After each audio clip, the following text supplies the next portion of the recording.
کله په بایسکل او کله پلی ګرځم او چې ستړی سم نو دمه نیسم ځکه زړه دمه غواړي طبع د وینې پمپ ګڼي خو انسان یې د وجود مرکز ګڼي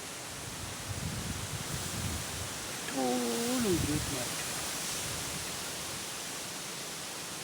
د وجود مرکز باید له څه جنسه وي له تر ټولو قیمتي جنسو څخه باید وي طلا نوم پرېږدي الماس نوم پرېږدي او که تر هغه نه لوړ نوم ورباندې ږدي او دغسې ده ځکه دا د چا کور ده د دغه طلایي کور څښتن څوک ده خو نفسي ذهن په څه شي بدل کړی په دوکان د شهرت او د قدرت متاع یې پکې لیلام ته وړاندې کړي په څه سیالۍ سره اخته یاست نوم پورې راز را صفات ور ګنډو ور تړو ورباندې خوښېږو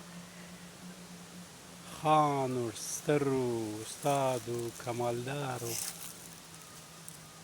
پوهو دانشمندو علماو څه و څه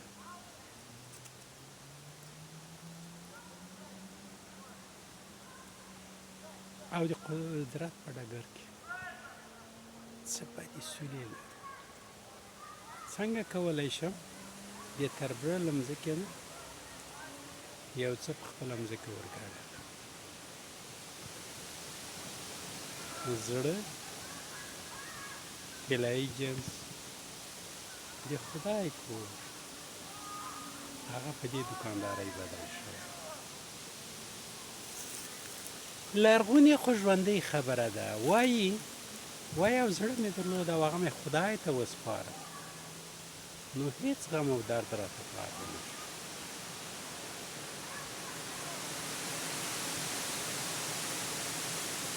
د دې کار وس لرو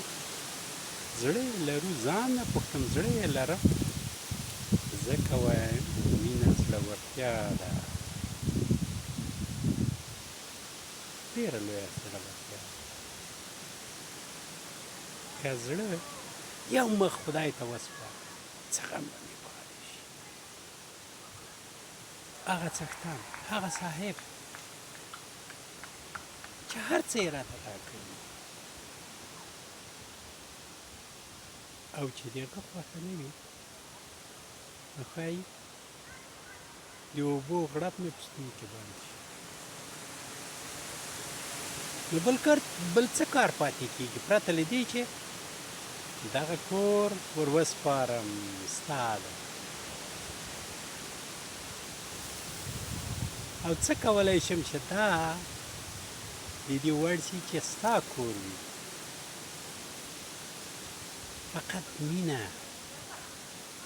له دې غوښن زړه نه هغه معنوي الماس او طلا جوړوي چې د خدای کور په رښتیا چې مینه زړه بښتو په رښتیا چې د ستر بخت کلی را سره ده دا زما کار ده چې څه وخت د دې بخت وړ ځان ګڼم نو خبرې به پرېږدم خرابه شم خو پر دې کار چې دا کور پاک کړم ورته صفا یې کړم او